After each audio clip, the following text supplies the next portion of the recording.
Let's go. I'm here. Hello friends students, आज हम पढ़ने वाले हैं स्ट्रक्चरल ऑर्गेनाइजेशन इन एनिमल्स। इसमें हम सबसे पहले इसका इंट्रोडक्शन पढ़ेंगे। ये हमारा क्लास 11th का बायो में जूलॉजी का चैप्टर है। अब इसमें हम सबसे पहले इसका इंट्रोडक्शन पढ़ने वाले हैं। इसमें क्या होता है, सबसे पहले हम मेन चीज़ें पढ़ेंगे कि स्ट्रक्चरल ऑर्गेनाइजेशन एनिमल में हम क्या क्या पढ़ने वाले हैं।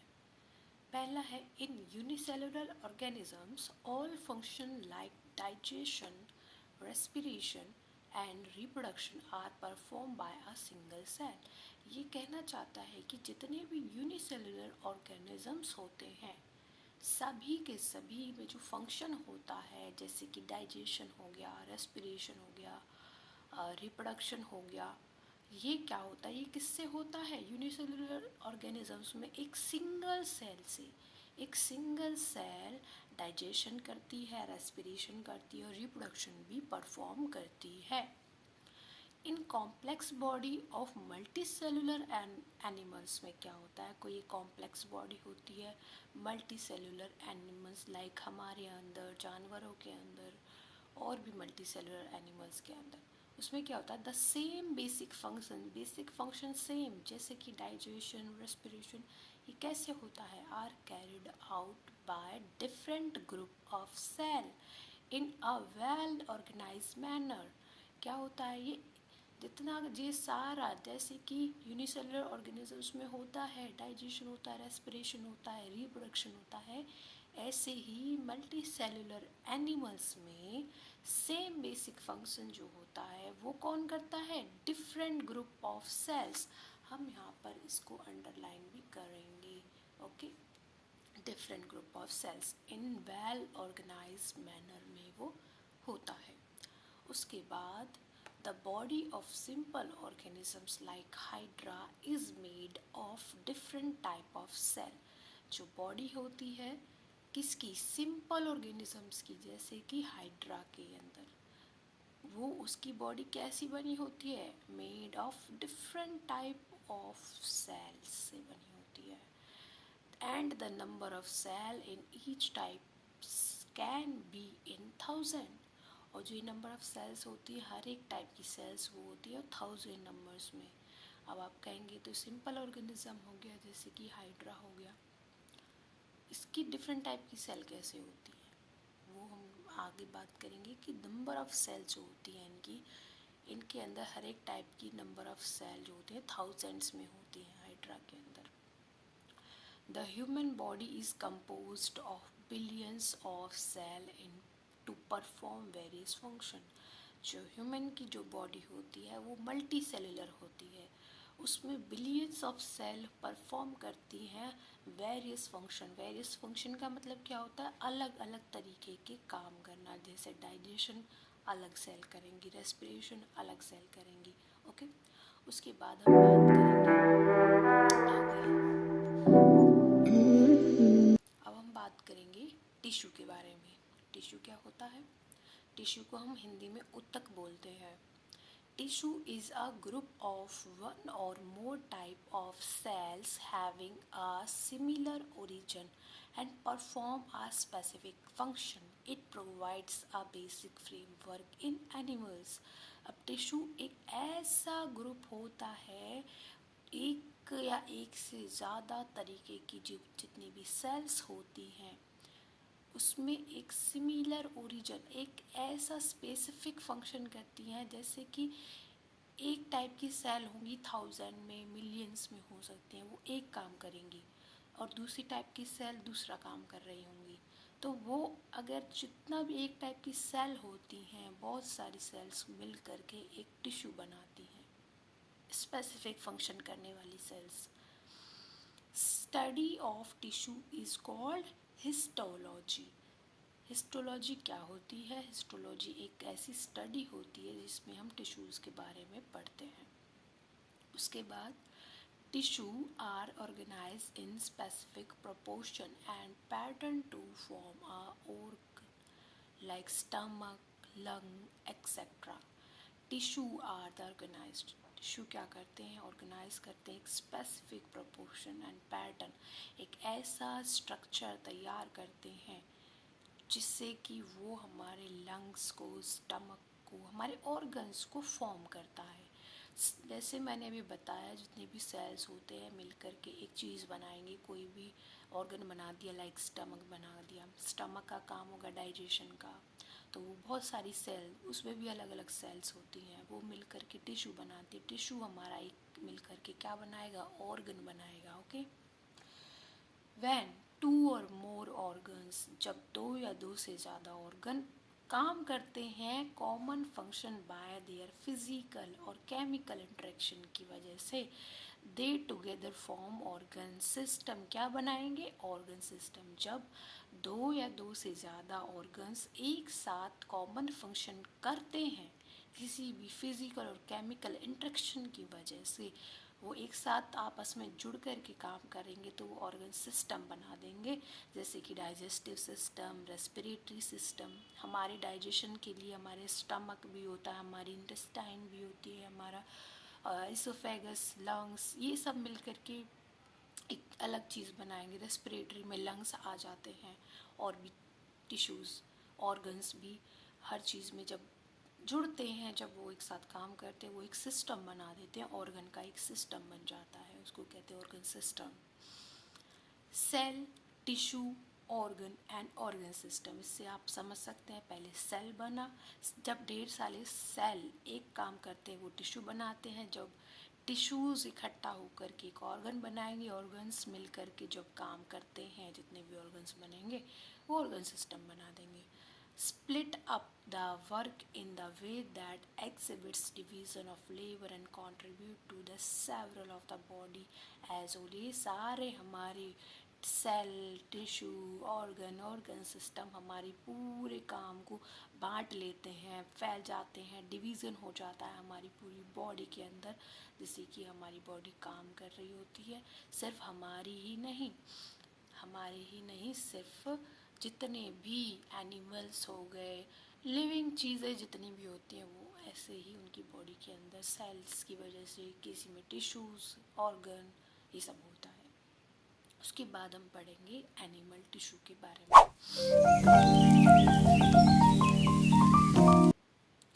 अब देखिए एनिमल टिश्यू होता क्या है। The structure of the cell vary according to their function, therefore the tissue are different and broadly classified into 4 types। अब एनिमल टिश्यू जो होते हैं वो कितने तरीके के होते हैं, वो डिफरेंट टाइप्स के होते हैं। इसमें 4 तरीके के दे रखे हैं और इनके फंक्शन के बारे में भी बता रखा है। पहला आता है हमारे पास एपिथेलियल टिश्यू, दूसरा कनेक्टिव टिश्यू, तीसरा muscular tissue and fourth is neural tissue. अब हम एपिथेलियल टिश्यू के बारे में पढ़ेंगे। एपिथेलियल टिश्यू होता क्या है। सो एपिथेलियल होता क्या है, an epithelial is a tissue composed of one or more layer of cell thus provide a covering for lining food supply to the body। कोई भी एपिथेलियल टिश्यू ही तो है जो हमारी बॉडी को ऑर्गेनाइज करता है, एक लेयर या एक सेल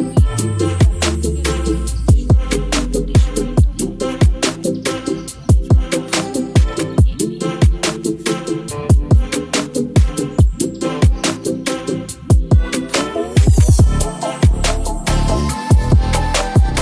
है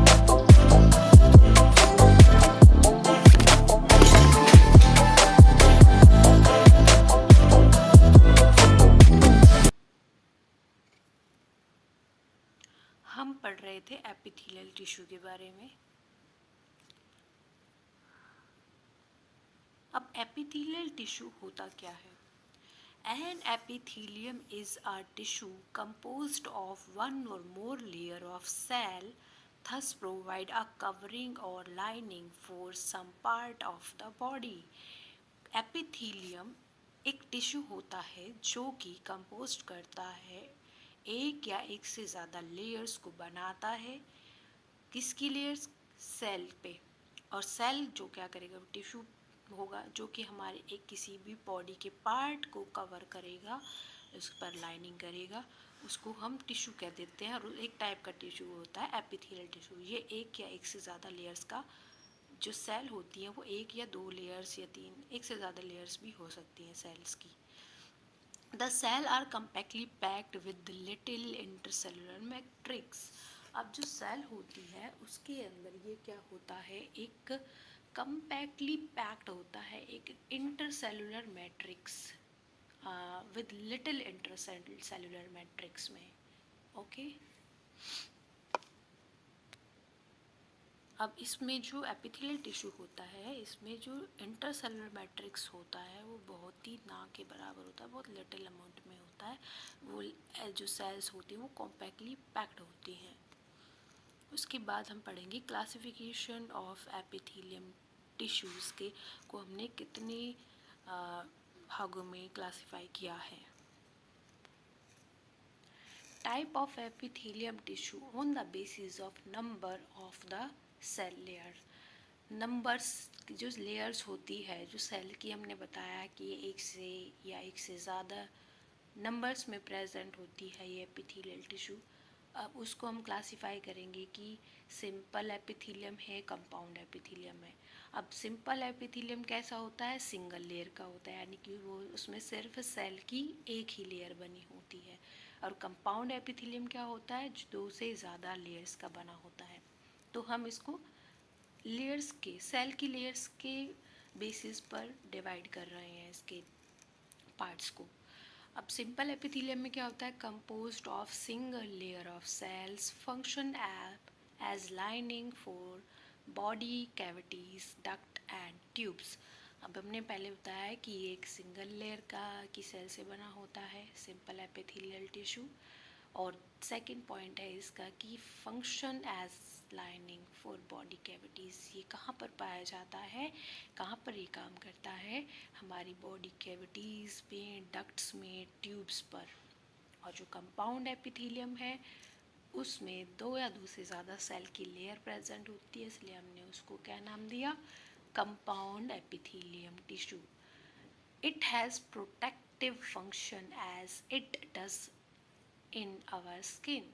ये हमारी स्किन को प्रोटेक्ट करने के लिए काम आता है। जैसे कि हमारी स्किन हो गई, स्किन पर जो टिश्यूज़ होते हैं वो कंपाउंड एपिथेलियल के पाए जाते हैं, क्योंकि ये हमारे एक या एक से ज़्यादा लेयर्स के बने होते हैं और वो प्रोटेक्शन का काम करते हैं, बैरियर का काम करते हैं।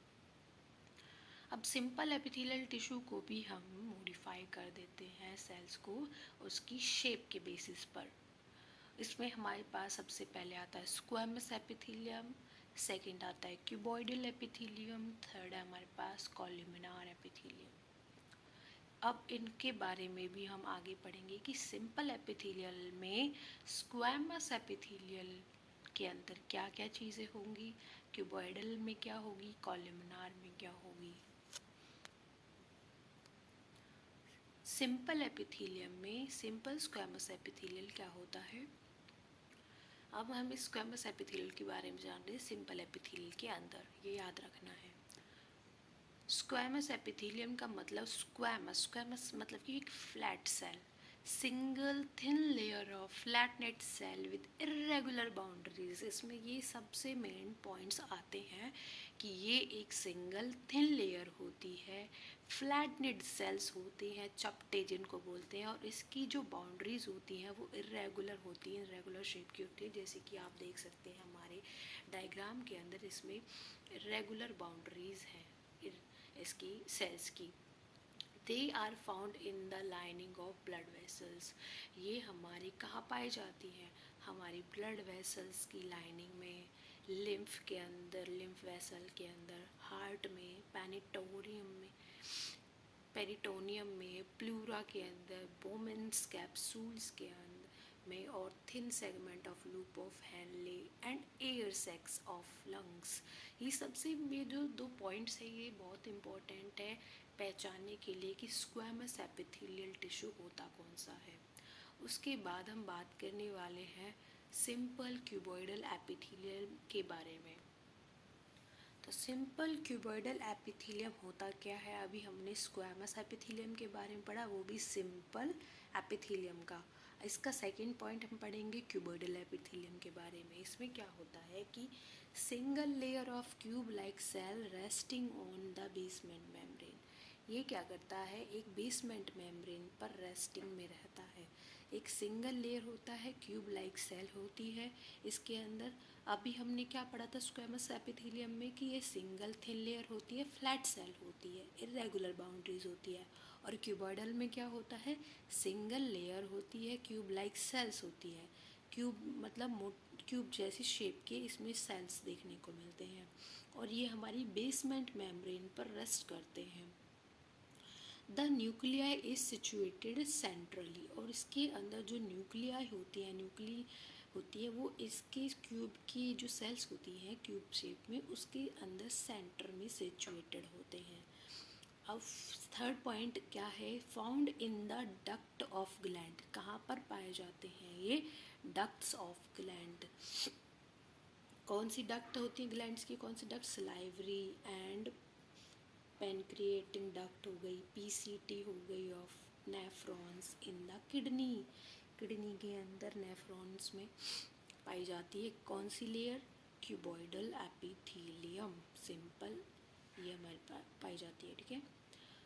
And the fourth point is it main function are secretion and absorption. इसका जो मेन फंक्शन क्या होता है, सिक्रीशन करना, एब्जॉर्प्शन करना।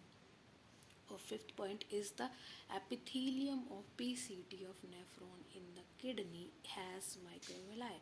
जो एपिथेलियम होती है किसकी, नेफ्रॉन के अंदर जो पीसीटी होता है किडनी में, उसके पास माइक्रोविलाई भी प्रेजेंट होते हैं। तो ये आप ध्यान रखना, मेरे पास इसके हैंड रिटन्स नोट्स भी हैं, मैं आपको प्रोवाइड करवा दूँगी, आप मुझे बता देना जब आपको चाहिए। और इसमें अब जैसे ये डायग्राम दे रखा है क्यूब लाइक सेल का, सिंपल क्यूबॉइडल एपिथेलियम का, आप देख सकते हैं यहाँ पर जो ये डायग्राम दिया गया है ये क्यूबॉइडल का है, क्यूबॉइडल एपिथेलियम का। क्यूब लाइक सेल्स होंगी इसमें और इसकी जो न्यूक्लियाई होगी वो सेंटर में है। Oh my god. सो अभी हमने क्यूबॉइडल एपिथेलियल के बारे में पढ़ा, अब हम पढ़ेंगे सिंपल कॉलमनार एपिथेलियम के बारे में। कॉलमनार में क्या होते हैं कि लंबे लंबे यानी कि टॉल एंड सिलेंड्रिकल सेल्स होती है, उसकी एक सिंगल लेयर होती है। सेकेंड पॉइंट दे रखा है their nuclei are located at the base. इनकी जो न्यूक्लियाई होती हैं वो बेस पर लोकेटेड होते हैं, जैसे कि आपने क्यूबॉइडल में पढ़ा कि उसमें सेंटर पे होते हैं, इसमें बेस में होते हैं। थर्ड पॉइंट है इसमें फ्री सरफेस में हैव माइक्रोविलाई। इसके जो फ्री सरफेस होगा, ऊपर का जो सरफेस होगा उस पर माइक्रोविलाई देखने को मिलेंगी। They are found in living and stomach and intestine and absorption. ये जो पाए जाते हैं वो हमारी स्टमक में, इंटेस्टाइन में एंड एड्जॉर्प्शन में पाए जाते हैं। ओके, सो अभी मैं आपको कॉलमनार का स्ट्रक्चर दिखाने वाली हूँ, उसके बाद देखते हैं हम क्या करते हैं। ये आप देख सकते हैं, ये हमारा सिंपल कॉलमनार एपिथेलियल का स्ट्रक्चर है। इसमें क्या है, सिंगल लेयर है सारी, और इसमें क्या है, टॉल एंड सिलेंड्रिकल सेल्स देखने को मिले। टॉल है एंड सिलेंड्रिकल्स हैं, ओके, आप देख सकते हैं। उसमें जो न्यूक्लियाई होती है इसके बेस पर प्रेजेंट है, आपने देखी है।